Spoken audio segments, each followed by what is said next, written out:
잘못된 구원론 때문에 교회가 타락했다라는 말은 좀 지나치겠죠. 우리가 타락한 우리의 죄 때문에 타락한 거죠. 타락한 본성. 예. 근데 그 타락을 사실은 복음이 막았어야 되는데 막지 못한 거죠. 그런 의미에서는 우리의 잘못된 구원관이 우리의 타락을 방조하는 책임은 있다는 거죠.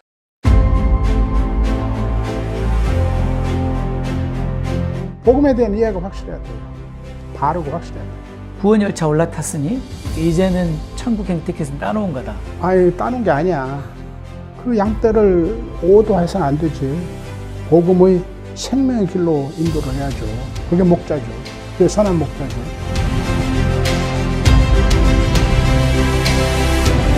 바울이 말한 그 복음의 능력, 구원의 능력으로서의 복음에 대한 이해가 선명해야 되겠죠.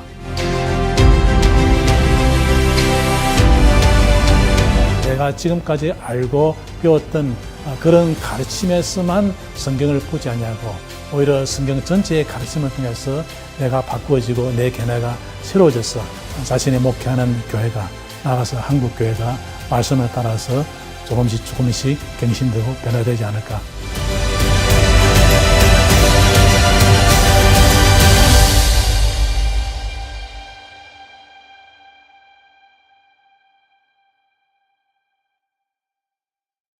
교수님께서 이런 표현도 쓰셨는데요.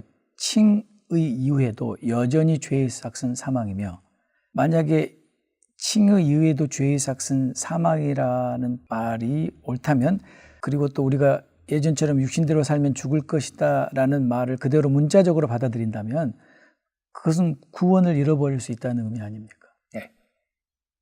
근데 이거는 굉장히 한국 교회에서 한 번 구원은 영원한 구원이다를 받아들이는 입장에서는 조금 제가 수사적으로 도발적으로 일부러 좀 도발적으로 표현하자면 여기 말 조심하다가 말 안 먹은 것 같아요.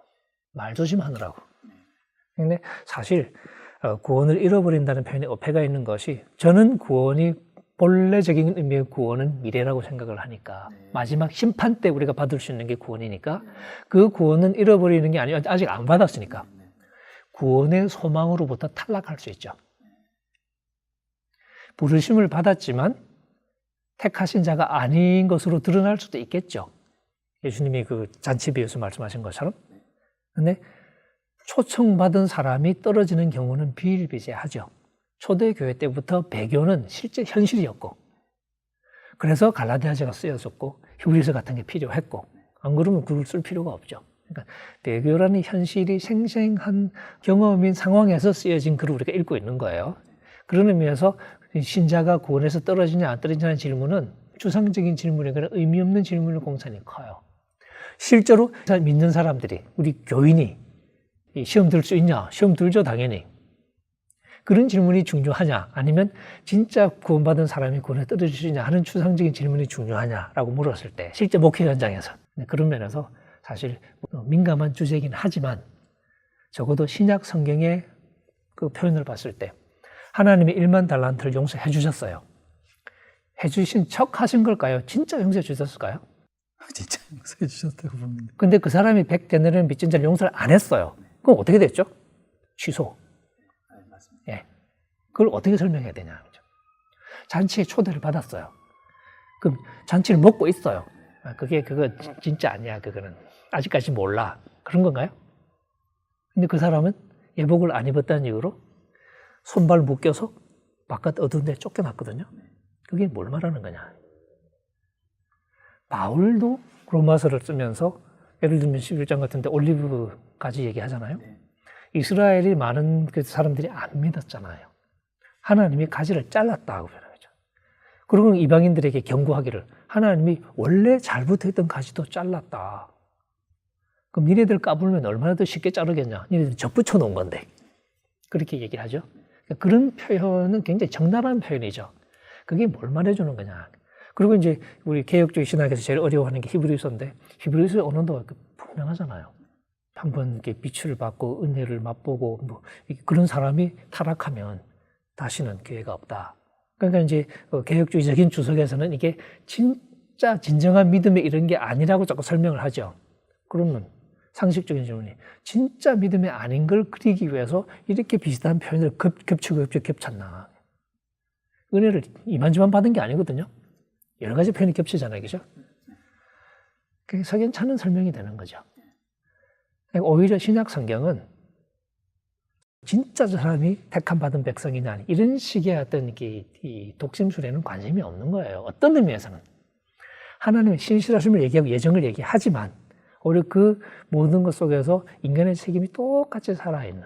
그래서 예정을 얘기할 때조차도 우리가 이제 예정도 많이 오해를 하고 있다고 저는 생각하는데 사도 바울이 예정을 얘기한 의도는 구원 받았냐 안 받았냐 이걸 말하고 싶었던 게 아니라 하나님이 예정하셨다. 하나님의 계획이 꿈이 있었다. 제가 이제 하나님의 꿈이라는 표현을 좋아하는데 왜? 지금은 엉망진창이야. 근데 쟤들이 언젠가는 내 아들의 형상을 본받는 자들이 돼야 돼. 그게 로마서 8장의 예정이에요. 그렇게 예정하셨다는 거죠. 에베소서에서 예정 얘기할 때는 그 앞에 거룩하고 흠이 없는 사랑하는 자녀가 되게 하기 위해서 그렇게 예정하셨다고 나옵니다. 그러니까 예정의 그 내용이 뭐냐면 우리가 하나님 앞에 거룩한 자가 되어야 된다는 게 예정의 핵심이에요. 근데 우리는 그걸 구원만 가지고 얘기를 자꾸 하니까 얘기가 꼬이는 거라는 거죠. 그런 점에서 구원으로부터 탈락할 수 있냐는 질문을 할 때 일상적인 방식으로 말할 때는 예, 당연히 탈락하죠. 구원을 받았다고 친다면 그걸로부터 탈락한다고 말하는 게 맞을 것 같고요. 히브리식으로 말하면 구원에 미치지 못하는 거죠. 가다가 중간에 엉뚱한 데로 빗나가는 거죠. 갈라디아서식으로 말하면 너희가 달리기를 잘 해왔었는데 누가 너희를 막아서 더 이상 진리를 순종하지 못하게 해버렸냐. 달리기를 잘 하고 있다가 목표에 이르지 못했는데 이상하게 된 거죠. 그게 갈라디아서예요. 빌립보서식으로 말하면 표대를 향하여. 바울이 대놓고 얘기하잖아요. 내가 아직 그러니까 온전히 이룬 것도 아니래잖아요. 그럼 뭐 하냐? 아직 앞에 있대, 목표가. 그거 목표에 이르려고 몸을 앞으로 쭉 내밀고, 그렇게 번역할 수 있습니다. 바울 표현은. 그리고 열심히 달려간다. 그게 무슨 얘기냐는 거죠. 바울처럼 이미 이룬 게 아니라 앞에 있는 것을 향해서 달려가는 그림을 그리는 게 가장 정확한 그림이고, 그리고 그럼 어떻게 되나요? 잘 달려야죠. 잘못 달리면 끝장나는 거지. 그게 히브리서가 그렇게 심판을 경고하는 그 이유이기도 하고, 마태복음도 다 그런 얘기고. 그렇게 보면 사실은 너무 투박해 보이긴 하지만 굉장히 간단해요. 근데 그 간단한 그림을 좀 싫어하는 것 같아요. 네. 그런 의미에서 교수님, 구원은 달리기다. 이렇게 보는 게 정확한. 구원의 목표를 향한 현재의 삶이 달리기죠. 네네. 지금 우리의 삶은 네. 구원의 소망을 향한 달리기다. 교수님, 저희가 이제 어렸을 때 쭉 자라면서 늘 우리가 불렀던 그 복음송에 나는 구원 열차 tas다. 구원 열차 올라탔으니 이제는 천국 행티켓은 따놓은 거다. 아니, 따놓은 게 아니야. 그 열차에서 하나님 가는데 네. 거기서 별 장난하다가 열차에서 뛰쳐나오기도 하고 별 일이 다 있지. 네. 그렇다면 구원을 달리기에 비유하는 게 가장 성경적이라고 볼 수 있어요. 고린도전서 9장 6절 7절 보세요. 네. 내가 구원의 복음을 남에게 선포하고 나는 탈락할까 봐. 그렇게까지 표현해요, 바울이. 네, 네. 그것이 올바른 성경적인 사고라고. 그게 구원을 두렵고 떨림으로 내 구원을 완성하라.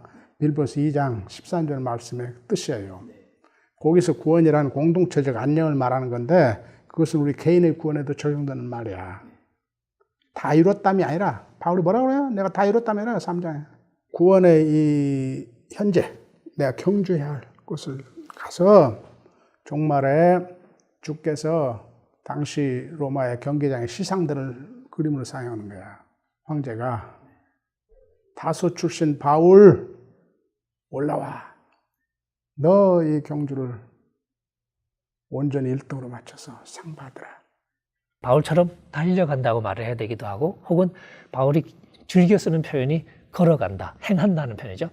헬라어로 페리파테오, 행한다. 그게 원래 이제 뭐 헬라어도 그렇고 이렇게 히브리어도 그렇고 이 삶을 살아가는 인생길을 걸어가는 걸 이제 그 비유할 때 많이 쓰지 않습니까? 걸어가는 거죠. 목표가 있는 길을 걸어가는 거죠. 그래서 사도행전에 보면 복음 자체가 호도스, the way, 도, 길이라고 번역이 됩니다. 그러니까 복음 자체가 걸어가는 길인 거죠.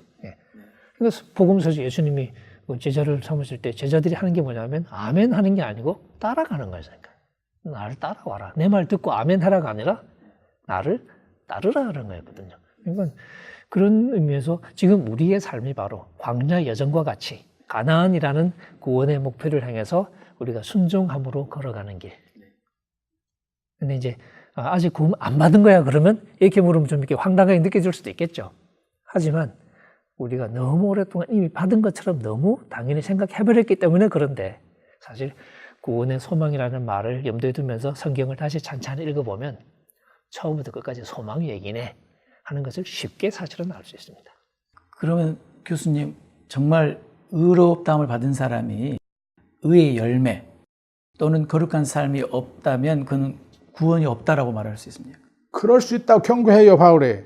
그게 바로 서 있다고 생각하면 넘어질까 조심하라. 한편, 이 성경이 바울을 이중으로 가르쳐. 한편은 그렇게 경고해요. 우리가 다 하나님의 재판석 앞에서 우리가 몸으로서 한 행위대로 심판받는 것을 경고해. 유명한 로마서 14장 10절, 고린도후서 5장 10절 거의 같은 문구로, 그 다음에 로마서 2장 5절부터 10절까지 행위대로 심판, 탈락할 수 있다. 고린도인들이 그럴까 봐 바울이 걱정해서 너희들 탈락한다고 경고한다고. 누구를 예로 들어서? 옛 이스라엘. 그들도 홍해를 건너는 출애굽에 우리의 세례에 해당하는 구원을 받았다. 그들도 영의 양식, 우리 성찬식에 해당하는 성령의 양식 먹었다. 광야에서 만나와 머리바에 물 마셨어요. 그럼 어쩌다고요? 도중에 구원의 완성인 가나안에 들어가기 전에 도중에 어쩌어?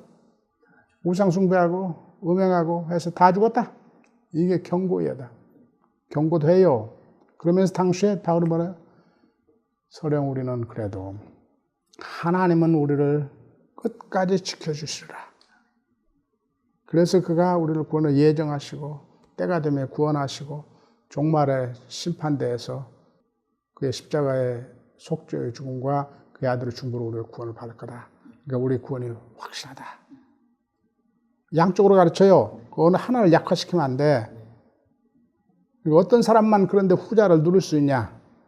지금 하나님을 의식하고 성령을 통해서 우리에게 행사되는 주 예수 그리스도의 통치, 그의 뜻을 의식하고 그것을 행하려는 하는 사람에게 지금 후자가 적용이 돼요. 그럼에도 불구하고 우리가 실패도 하고 이런 사람들에게는 후자가 적용이 돼. 그런데 아예 난 세례 때 이미 칭의 받았으니까 구원은 따놓은 당상이니까 아무렇게나 살아야 된다. 극단적으로 하는 구원파적으로 주 예수 그리스도의 통치, 성령의 지금 나에게 하는 말에 귀를 딱 막아버리고 사단의 통치, 사단의 종로로 다 살면 하나님이 끝까지 지켜주신다. 그거 자꾸 주장하라? 성경에 엄연히 그런 사람은 멸망한다고도 써 있는데, 그러니까 지금의 믿음의 현재 속에서 자신이 최선을 다함에도 가끔 실패하고 실수하고 죄를 짓고 한 의식하고 다시 그걸 뉘우치고 이제 정말 주 예수 그리스도의 통치를 받는 올바른 사람 사야지 하는 사람에게 하나님께서 신실하게 끝까지 용서하시고 지켜주시고 죄의 심판에 주 예수 그리스도의 중보로 우리 구원이 완성이 된다. 그 말에 위로가 되는 거지. 이미 구원을 따놓은 당상으로 생각하고 세례받고 칭의받았다고 주장하면서 그것이 막 세례의 물이 마치 옛날 중세 가톨릭교에서 그렇듯이 무슨 매지컬리 작용을 해서 아무렇게 살아도 최후의 심판까지 보장해준다? 그렇지 않는다. 그럼 구원을 우리가 받아들이는 데 있어서 아까 교수님 말씀하신 것처럼 하나님의 주권이라고 하는 부분하고 우리의 책임 이런 부분을 어떻게 그러면 설명할 수 있겠습니까? 구원이라고 하는 문맥 안에서. 논리적으로는 사실 어긋나 보이기도 하죠. 적어도 우리가 생각하는 방식으로는. 근데 이제 성경이 그 두 가지를 다 강조한다고 말을 할 수 있는데 상황 따라 달라지는 측면이 있죠. 때로는 주권이 강조되기도 하고 때로는 우리의 책임이 강조되기도 하고 그건 상황 따라 달라요. 예를 들면 굉장히 힘겨워하는 그런 성도들, 열심히 살려고 하지만 인생이 힘들어. 그래서 좀 많이 지쳤어요. 그런 성도들에게 가서 무슨 얘기 하겠습니까? 너 제대로 안 하면 죽는다. 그러겠어요? 그런 사람에게는 하나님의 신실하심을 얘기하고 하나님의 약속은 변치 않는 얘기를 하고 어렵지만 하나님께서 우리를 끝까지 이끌고 가실 거라는 얘기를 함으로써 힘을 내게 하잖아요. 반대로 조금 약간 이렇게 맛이 갔어, 애가. 까불어. 교만해. 그리고 좀 이렇게 좀 사는 게 이상해졌어. 그런 친구들한테 가서 하나님은 신실하시고 우리 하나님의 부르시면 괜찮으시고 이런 얘기 하면 어떻게 해요? 끝장나는 거지. 그대로 골로 가라는 얘기하고 똑같은 거예요. 오히려 그런 친구한테는 너 정신 안 차리면 너 끝장난다 하고 경고하는 거죠. 그러니까 신약 성경도 그 상황에 맞는 얘기들. 로마서 이렇게 뒷부분 가면 사실 사도 바울이 지금 나는 이렇게 마치 도살자 앞에 선 양처럼 죽을 목숨처럼 그렇게 살아가는 것처럼 얘기하잖아요. 그죠? 8장 끝부분에 보면. 하지만 그런 상황에서도 하나님을 바라보면서 신뢰해주는 하나님의 사랑이 변치 않을 거라는 걸 아니까 그런 문맥에서는 하나님의 사랑이 전부인 것처럼 얘기를 하죠. 당연히. 근데 바로 그 앞에 보면 성도들 향해서 또 제대로 안 하면 끝장난다고 경고를 계속 하죠. 바울도 한편으로는 그런 깊은 확신을 가지고 있었지만 고린도전서 9장에 보는 것처럼 나 역시 이 버림을 받을 수 있다는 가능성 자체는 자기도 부정을 못하는 거예요. 왜냐하면 하나님이 구원자이신 한 내가 내 구원을 결정하는 건 아니거든요. 그런 겸손함 속에는 자연히 하나님이 구원의 주권자인 한에는 구원이 내 마음대로가 아니다. 나 역시 하나님의 그 뜻에 어긋날 때 구원에서 탈락할 수 있다는 가능성을 인정을 해야죠. 하지만 우리가 겪은 하나님은 적어도 십자가를 통해서 우리에게 찾아오신 하나님. 그 십자가는 바울이 감동하는 것처럼 죄인인 우리를 위해서까지 아들을 내어주시는 하나님의 사랑. 그 사랑을 우리가 신뢰하는 것이고 그래서 우리가 미래를 보면서 여러 가지 우여곡절이 많겠지만 쉽지는 않겠지만 하나님의 그 사랑을 신뢰하면서 우리가 가는 거죠. 그러니까 바울이 8장에서 그 얘기를 하는 이유가 뭐냐면 그러니까 지금 열심히 잘하자 이 얘기를 하고 싶었던 거지. 그러니까 뭐 이렇게 안심해 그게 아니었다는 거죠. 그렇다면 만약에 이렇게 표현할 수 있는지 모르겠습니다. 하나님의 그 주권의 영역에서 하나님의 사랑은 신실하시고 변함이 없으시지만 그러나 우리의 책임에서 우리는 그 하나님의 사랑에 반응함으로 순종의 삶을 살아야 한다. 그럼요. 물론 이제 그 역설적인 표현이 가끔 등장하죠. 예를 들면 두렵고 떨림으로 너희 구원을 이루어 가라 라고 얘기하고 근데 하나님께서 우리 마음속에 소원을 두고 그렇게 해나가신다. 이런 식의 표현이 될 수도 있죠. 그러니까 하나님이 하시는 것이기도 하고 우리가 하는 것이기도 하지만 그 두 개가 서로 충돌하는 상황은 벌어지지 않아요. 논리적으로. 그러니까 보는 관점의 문제인 거죠.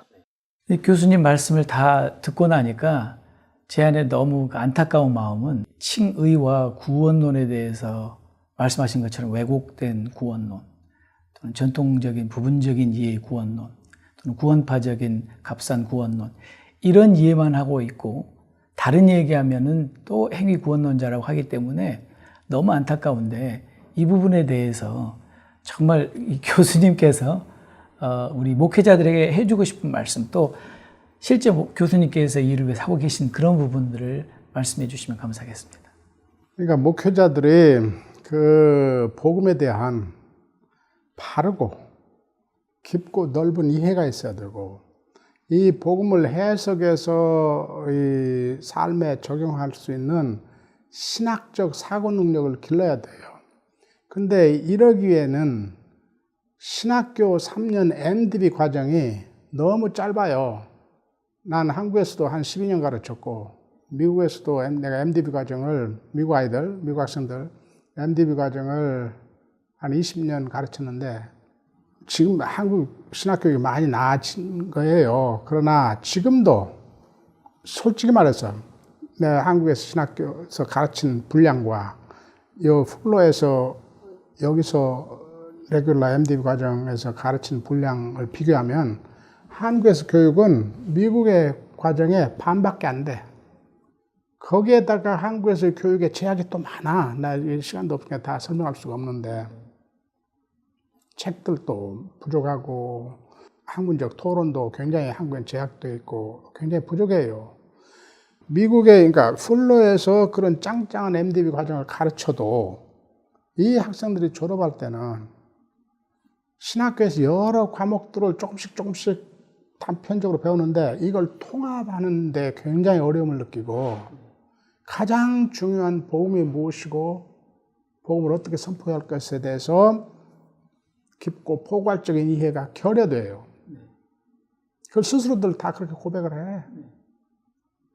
그런데 하물며 이 미국의 신학교들에서 가르치는 양의 겨우 반 정도밖에 안 되는 한국의 신학 체계를 따른 분들은 얼마나 이 교육이 빈약할까. 나 한국 신학교 무시하기 위해서 하는 말이 아니에요. 나 한국에서 신학을 10여 년이나 가르친 사람으로서 늘 되돌아보면서 안타까워서 하는 소리야. 그렇기 때문에 더더욱 우리 한국 목사님들이 MD 3년 했으니까 나는 이제 다 자격 갖춘 목사다 이렇게 생각 말고 계속 공부를 해야 돼요. 그래서 우리 지금 가령 풀러 신학대학원의 목회학 박사과정에서는 모든 목회의 근본은 무슨 형태의 목회를 하든 결국 근본은 복음이 무엇인가를 확실히 알고 그 복음을 포괄적으로 해석하는 능력, 그 삶에 적용할 수 있는 능력을 기르는 신학적 사고 능력을 기르는 거다. 그런 생각해서 이 목회학 박사과정에서 우리 한인 목회학 박사과정에서 복음에 대한 강의를 아주 시간을 들여서 해요. 그래서 하여간 우리 목회학 박사과정 오셔서 공부하는 것도 좋고 아니면 책을 많이 읽으셔서 공부하는 것도 좋고 목사님들이 교단별로 또는 뭐 친구들끼리 모여서 함께 학습하고 토론하면 책 읽고 토론하고 이렇게 했었는지 하여간 뭐 여러 방법들이 있겠는데 그런 방법을 통해서 목사님들이 열심히 공부해서 복음을 바르고 깊고 넓게 선포해야 부분적 복음을 선포함으로 복음 전체가 왜곡되는 일이 없고 이 우리 영성이 왜곡되는 일이 없고 그래서 오늘 한국의 교회의 현실 같은 것을 극복할 수 있고 교회 갱신이 일어나고 교회 갱신이 일어나면요 그 무슨 기법 몇 개 가르치는 게 아니에요. 신학이 바로 있어야 돼. 복음에 대한 이해가 확실해야 돼요. 바르고 확실해야 돼. 그 기본이 없으면은 뭐 무슨 목사들 모여서 우리 바르게 삽시다. 서로 다짐하고 갱신하고 그런 것도 다 도움이 되죠. 그러나 그것의 기본이 먼저 이루어져야지. 목사님들 공부를 많이 해야 돼요, 한마디로. 그게 하나님에 대한 소명의 의무를 다하는 거고 자신의 양떼들에 대한 목자로서의 의무를 다하는 거예요. 그 양떼를 오도해서는 안 되지. 복음의 생명의 길로 인도를 해야죠. 그게 목자죠. 그게 선한 목자지. 그러니까 책임감을 가지고 목회를 두렵고 떨림으로 해야지.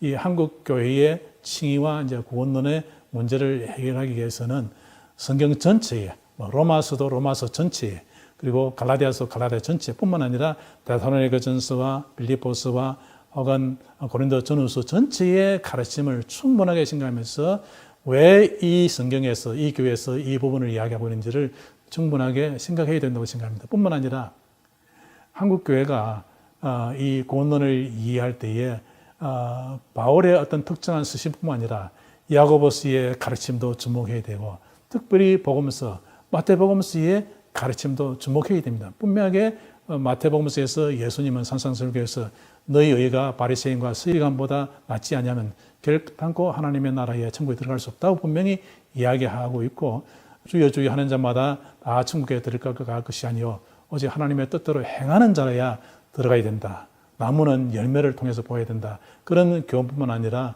소위 열처녀 비유라든지 달란트 비유라든지 양과 염소의 비유에 있어서 순종, 제하도, 행위가 없는 자들은 분명하게 천국에 들어가지 못했거든요. 그런 가르침과 같이 생각해야지 마치 바울의 특정한 어떤 부분에 오직 믿음으로 오직 은혜로 어렵게 되고 공부한다는 그 부분만을 너무 절대화시켜서 다른 성경을 보지 못하고 복음서의 예수님의 교훈을 보지 못하고 그래서 편협된 이 구원론을 가지고 있는 이 문제가 해결되고 성경 전체의 가르침을 폭넓게 보고 폭넓게 가르치고 또 설교될 때에 한국 교회의 잘못된 이 칭의 구원론 문제가 조금씩 개선되지 않을까 저는 그렇게 보고 있습니다. 그는 이제 교수님께서 신학자 입장으로 이렇게 말씀하시는 거고 이제 저는 목회자 입장으로서 목회자들이 또 해야 될 몫이 있지 않습니까? 왜냐하면 신학교를 다 졸업했으니까. 그리고 목회 현장에서 사실 열심히 연구하고 하시는 분들도 계시지만 또 그렇지 못하는 분들도 많이 계시는데 목회자들의 입장에서 그러면 어떤 그 해결책을 제시하실 수 있어요? 일단은 바울이 말한 그 복음의 능력, 소위 그 구원의 능력으로서의 복음에 대한 이해가 선명해야 되겠죠. 그러니까 복음에 대한 자신감이죠. 그러니까 신학적인 이해 이런 문제를 떠나서 실제로 이 복음이 믿는 자를 구원에 이르게 하시는, 우리를 새롭게 하시는. 그래서 하나님을 얘기할 때 우리도 바울처럼 예수 그리스도를 죽은 자 가운데서 살리신 하나님. 혹은 아브라함 얘기죠. 아브라함의 죽은 몸, 사라의 죽은 태를 살려내서 아들을 주셨던 바로 그 생명의 하나님. 혹은 그 마른 골짜기에 엄청난 뼈들에게 생명을 주어서 살아나게 만드시는 바로 그 하나님의 스토리가 우리 복음의 스토리라는 것을 사실은 분명히 일단 확신하는 게 필요하겠죠. 그래서 저는 확신의 문제가 근본적으로 있다고 생각해요. 그러니까 그 자신감이 없어요, 많은 분들이. 근데 그 확신이 있을 때 그 확신을 가지고 선포하겠죠. 근데 그렇게 하다 보면 결국은 우리의 문제에 대해서도 뒷걸음질 치면서, 혹은 제가 책에 쓴 것처럼 하향 평준화하는 방식으로 복음을 값싸게 전하는 게 아니라 우리의 책임을 분명히 선포하고 거기서부터 하나님의 어떤 초대의 길을 기울이게 만들고 그렇게 되지 않을까요? 그러니까 저는 그러면서 능력으로서의 복음 자체를 우리 목회자들이 좀 더 확실하게 이해하도록 좀 더 치열하게 말씀과 씨름하고, 혹은 말씀의 도전 앞에 좀 우리를 열고, 신학적으로 자꾸 나를 변호하려고 자꾸 막을 치지 말고 방패 들이밀지 말고, 그러니까 신학이라는 걸 좀 떼고 적나라한 메시지 앞에 우리를 좀 이렇게 오픈할 필요가 있지 않느냐. 바울은 그 빌립보서 2장 12절에서 너희는 두렵고 떨림으로 너희 구원을 이루라고 그렇게 강조하지만, 바로 13장에서 이 일을 이루시는 것은 하나님의 뜻대로 하나님께서 하셨다는 것을 분명히 강조하고 있습니다. 뿐만 아니라 어제 그리스도께서 하신 십자가와 부활의 사건을 통해서 이루신 그 예수님 그리스도나, 혹은 오늘 성령을 통해서 우리 안에서 우리의 구원을, 우리의 의를 현재 시절을 통해서 이루어 가시는 그리스도나, 혹은 장차 재림에서 우리의 최종적인 의와 구원을 완성하실 그리스도, 그분은 히브리서 저자의 말처럼 그리스도는 어제나 오늘이나 내일 동일하신 분입니다. 그래서 어제 이루신 그분이 오늘 우리 안에서 이루시고 또 재림하실 때에 완성하실 것입니다. 그런 점에서 본다면 우리의 의와 구원은 아무리 인간의 순종과 행위를 강조한다 하더라도 그것은 그리스도와 인간의 합작품이 아니고 전적으로 오직 그리스도께서 하신 일이고 삼위 하나님이 하시는 일입니다. 그런 점에서 우리의 구원은 오직 믿음으로 또 오직 은혜로라는 말이 잘못됐다고 볼 수 없습니다. 그런데 그 구원을 얻는 것도, 구원을 이루어가는 것도, 구원의 완성도 오직 은혜로, 오직 믿음으로 되는 것이다. 우리의 행함조차도, 우리의 순종함조차도 은혜로, 믿음으로 되는 것이다. 그렇게 분명히 한데, 그런데 이제 그러한 주장이 성령께서 우리 안에서 우리의 책임을 요구하는 윤리적인 문제, 순종을 배제하는 것은 아니라는 겁니다. 왜냐하면 성령께서 우리 안에서 이루어 가시고 이루어 가실 일을 위해서 너희는 성령을 쫓아라, 성령을 따라라 라고 말을 하고 있고, 성령을 쫓고 따라야 될 것은 역시 또 우리의 책임이 있기 때문입니다.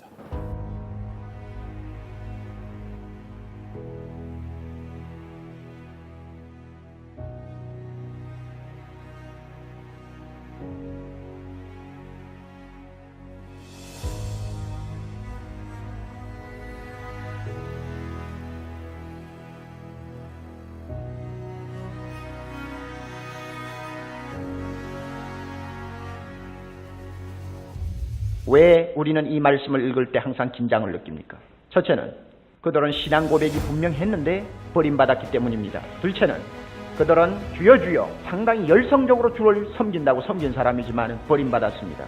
그들은 봉사하는 데, 사역하는 데 있어서 남다른 은사와 남다른 능력을 가지고 큰 열매를 맺은 사람이었습니다만 나중에 버림받았습니다. 그와 같은 사람들이 네 번째로 가는 문은 많은 사람들의 인기를 끄는 길이었습니다. 그러니 많은 사람들이 옳다고 생각하고 가니까 나도 들어갈 수 있는 확률이 얼마든지 큰데 그 길이 바로 잘못된 길이었습니다. 그러니까 불안하고, 또 하나는 마지막 주 앞에 서는 그날까지 그들의 진실한 정체가 드러나지 않는다는 점에 있어서 우리는 불안을 느낍니다. 나도 그럴지 모른다는 이야기입니다. 오늘 교회 안에 이런 불행한 사람이 될 수 있는 확률을 가진 사람이 얼마나 될까? 사랑의 교회 4,000명, 5,000명 신자 중에 과연 이와 같은 거짓된 성도들의 부류에 들어갈 수 있는 위험을 가진 사람이 도대체 몇 프로나 될까? 나는 말 못해요. 모르니까요.